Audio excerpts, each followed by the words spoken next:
Hi, Cancers. Concentrate. Mag-wish or tanong. Isa lang. Habang sinashuffle ko yung cards nyo kasi baka masagot ng cards. Yung iba sa inyo guys, may kailangan iwan. Dahil, alam mo yung parang wala nang patutungan yung mga buhay-buhay. Mga buhay nyo o nasasadlak kayo sa kahirapan. By June, baka makaalis na kayo. Pero, nalulungkot kayo. May changes kayo guys. May drastic changes sa buhay nyo. Magbabago. May aalis. May aalis. Physical man o yung sitwasyon nyo aalis. Aalis na kayo sa sitwasyon nyo. Pwedeng physical, aalis ng bahay. Physical movement. O relocation. Ganyan guys. Huwag na kayong magdalawang isip kasi nagdadalawang isip kayong umalis eh. Go na kayo.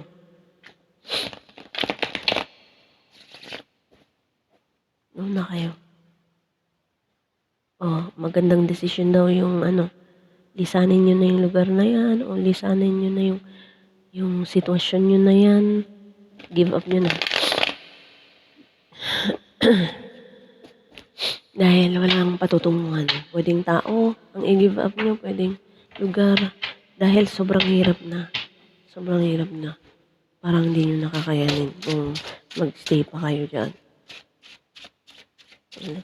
Let's begin to see where this goes, guys. Concentrate. 4 months, 4 days, 4 weeks, 4 months na kayo naghihintay. Pero wala pa rin hanggang sa panaginip na lang kayo. Sabi mo naman to lintik na buhay na to. Puro na lang pangarap, pangarap, pangarap. Naku God. Meron panalo sa inyo guys. Panalo kayo sa buhay nyo. Or iniisip nyo kung kailan kayo mananalo, kailan ba kayo mananalo sa buhay nyo, mananalo sa kaperahan. Judgment, meron kayong pinagsisihan. Yung iba guys, nagsisi dahil hindi nakapag-abroad. O nagsisisi kayo about sa tao sa abroad. O kung kayo nasa abroad, nagsisisi kayo sa taong iniwan nyo. Ganyan guys.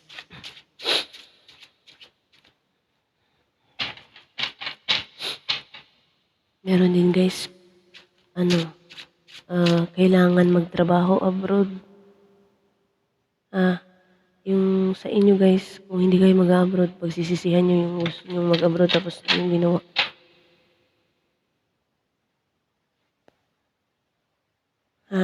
Pagsisisihan nyo.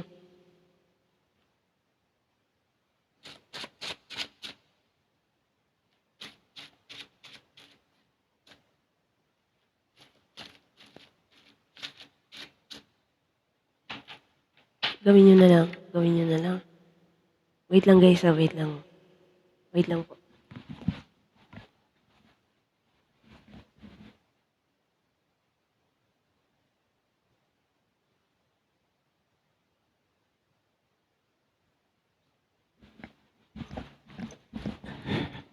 I'm back guys. Pasensya na po kasi yan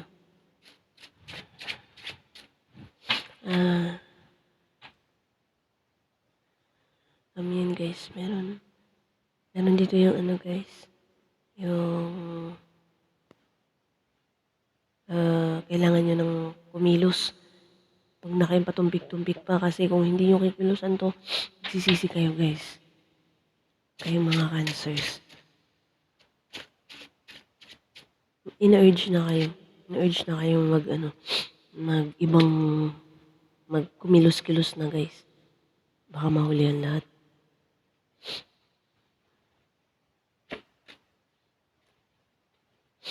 May hindi nagsasalita, may disconnected.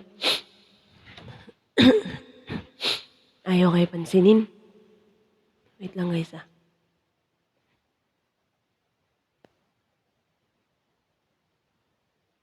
Ayaw kayo pansinin, guys. O kayo ito na hindi na mamansin sa love offer. Ayaw niya talaga eh. Ayaw niya talaga pansinin, guys. Nagdadalawang isip pa kayo. Yung iba kasi, guys, baka gawin lang kayong third party. Yun ang iniisip niyo.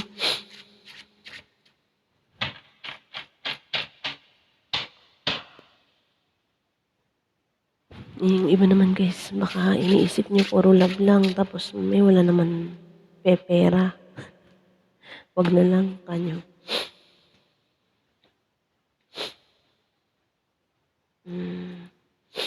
Guys, may kasal. Puro kasal yata ngayon na kasi ewan ko kung bakit. May kasal kayong pupuntahan.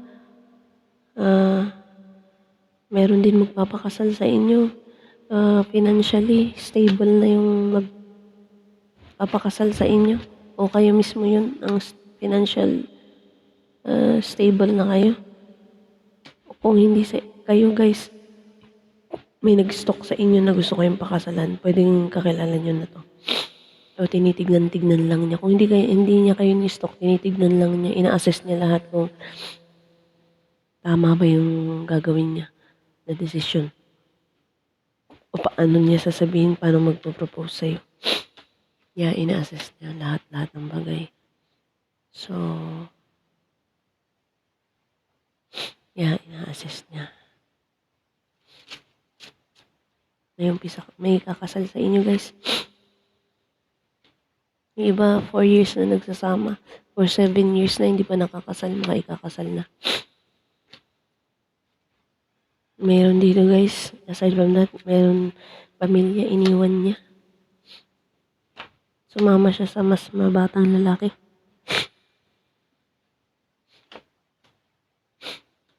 Yeah, sumama siya sa ibang lalaki na mas bata sa kanya. Akala niya yun na yung magpapaligaya sa kanya. Yung pala, nga bells din.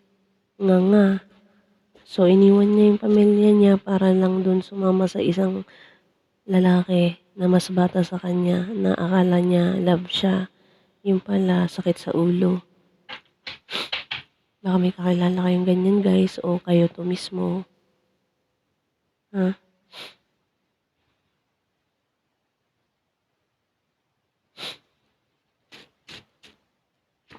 Ayun, pinagsisisihan na lahat.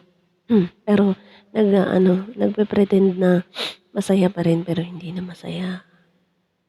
Guys, hindi na masaya. Ginamit lang siya ng mas bata sa kanya. Kung kayo yan, guys, huwag niyo nang pagpalit ang pamilya niyo sa mas nakakabatang lalaki dahil wala rin lang kayo mapapala dyan. Ayon dito sa cards, ha? According to the cards. May nagpapabili pa ng sasakyan, bilan mo daw siya. Bilan mo daw siya, lover mo yan. Nagpapabili ng sasakyan. Yan daw ang wish fulfillment niya. Pwedeng anak niyo nagpapabili ng sasakyan. Baka bilan niyo.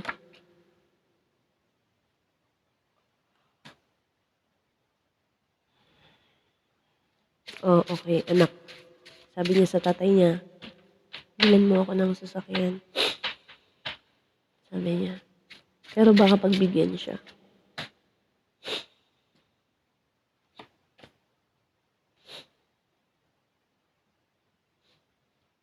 Ingat, guys, sa mga lalapit sa inyo, mas batang lalaki na manliligaw sa inyo. So, kung may karelasyon na kayo o kasal na kayo, huwag nyo nang patulan yun. Kasi hanggang walang ibibigay na sa inyo yun. Pagsisisihan nyo lang lahat. Meron dito, guys, aside from that, meron isang lalaki na naging successful, pero iniwan niya yung mga anak niya. Pinagsisihan na niya yun. Kung tatay niya to iniwan kayo, pinagsisisihan na niya yun. Meron siyang success na na-achieve doon sa malayo. baka babalik siya at meron siyang surprise sa mga anak niya. Kung asawa mo 'to, umalis, iniwan kayo tapos pagbalik may success para sa inyo, lalo-lalo sa mga bata.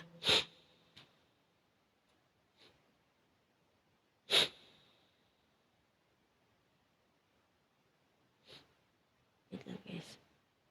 Pasensyahan niyo na guys yung aking sipon, hindi na naalis-alis. Init kasi. Nako, ingat ang isang lalaki sa isang babae, babakstamin siya. Akala ng lalaki, sila na. Inlove na inlove yung lalaki. Binibigay lahat ng gusto ng babae. Pero hindi siya mahal.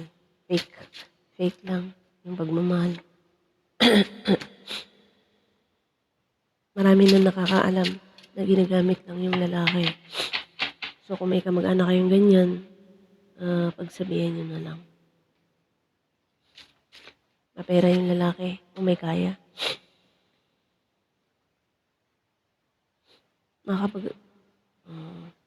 Wait lang. May away guys.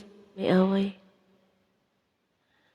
Sa isang pamilya, magiging successful ang isang batang lalaki lalo na sa pag-aaral niya.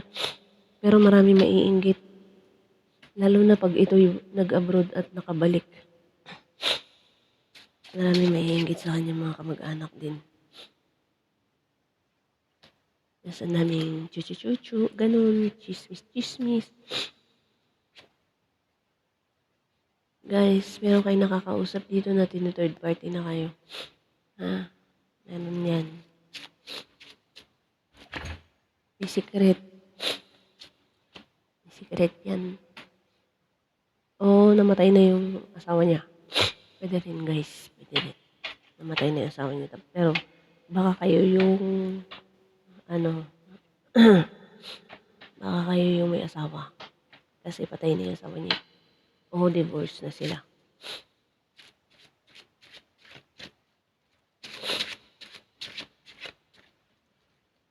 Ingat-ingat din sa yaya ng inuman sa gabi. Ingat-ingat din guys. Kasi baka meron dito yung 5 magiinuman. Ay, wait lang guys.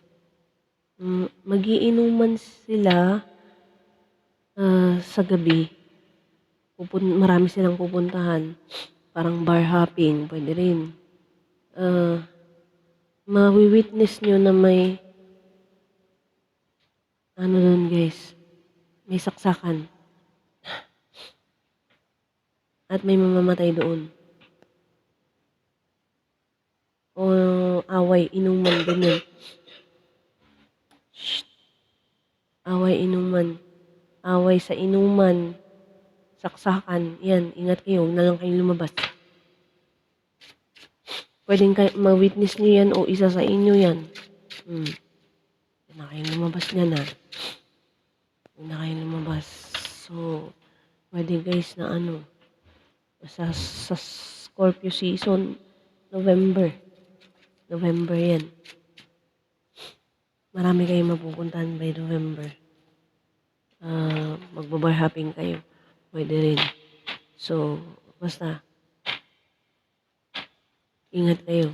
Sa yaya-yaya sa gabi. Bar hopping, ganyan, inuman. Lalo na kung may mga anak kayo mahilig mag-inuman o lumabas sa gabi. Mas mag-iinuman. Ingat dahil baka may pag-amok ng makakausap. Marami silang makakausap eh. So baka magkakainitan tapos may dalang patalim yung tatlong tao.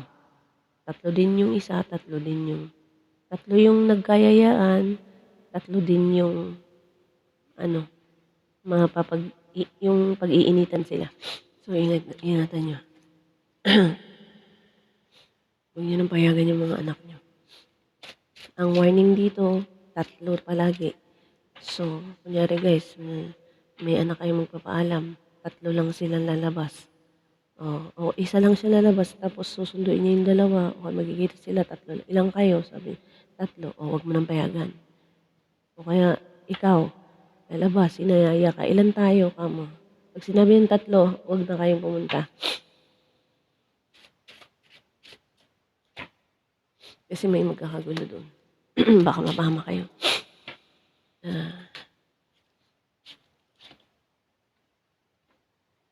Ay guys.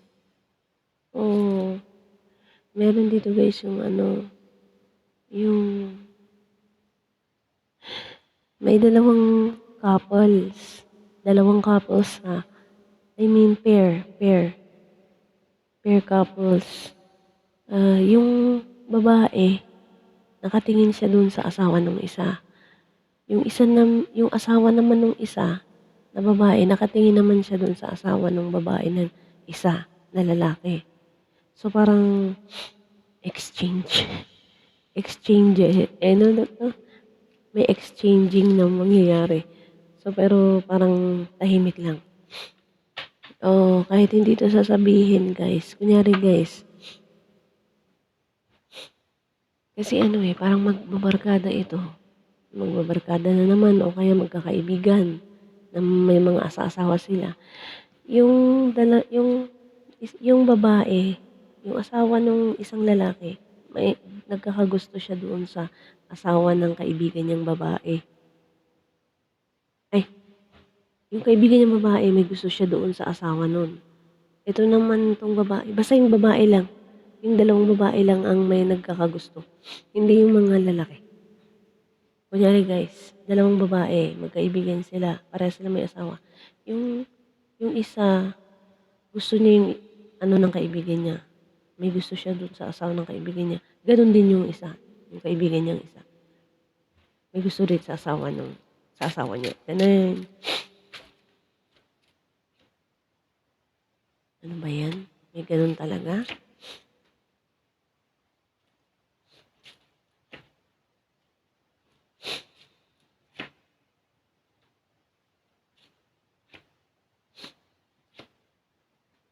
May player na naman dito guys. Guys, ingat din kayo sa isang lalaki na magpropose sa inyo ng about sa business, ganyan, about sa pera. Huwag yung paniwalaan kasi lolokohin lang kayo. Mabilis to, mabilis. Sasabihin niya yung stability, maganda ganito, ganyan, investment, magandang investment to. Pero lolokohin niya kayo, itatakbo niya yung pera niyo. Once na nabigay niyo na. Kaya ingat kayo sa mga legalities na mga tingi-tingi, okay? Yan.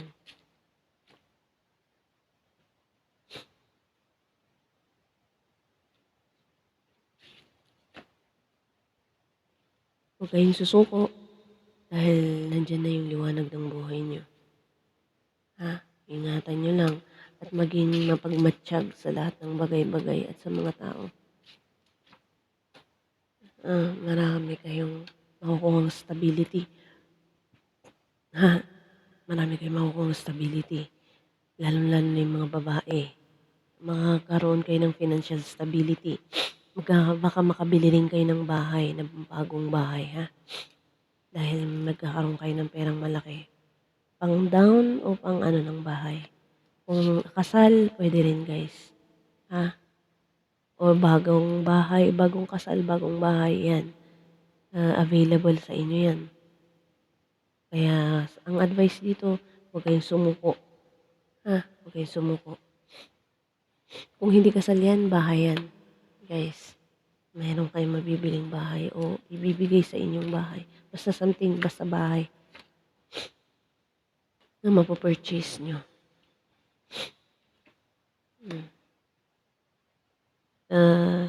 Aside from that, meron dito dalawang babae pag naguguluhan na yung lalaki kung sino daw ba talaga sa kanila, si Aida o si Fe.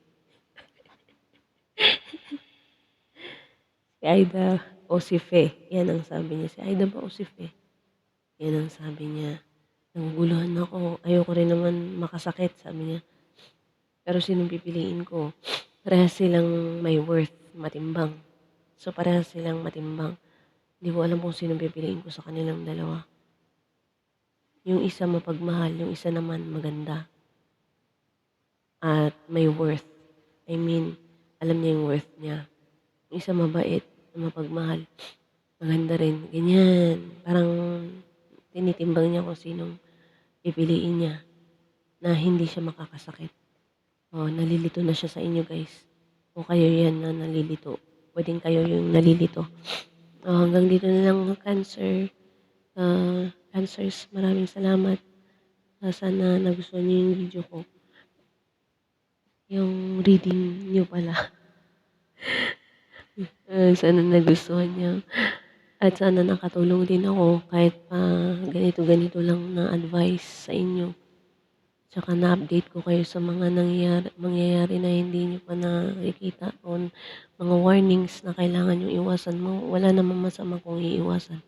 Hindi rin kasi ako nag-sugarcoat dahil nasisira yung reading ko, guys, pag nag-sugarcoat ako.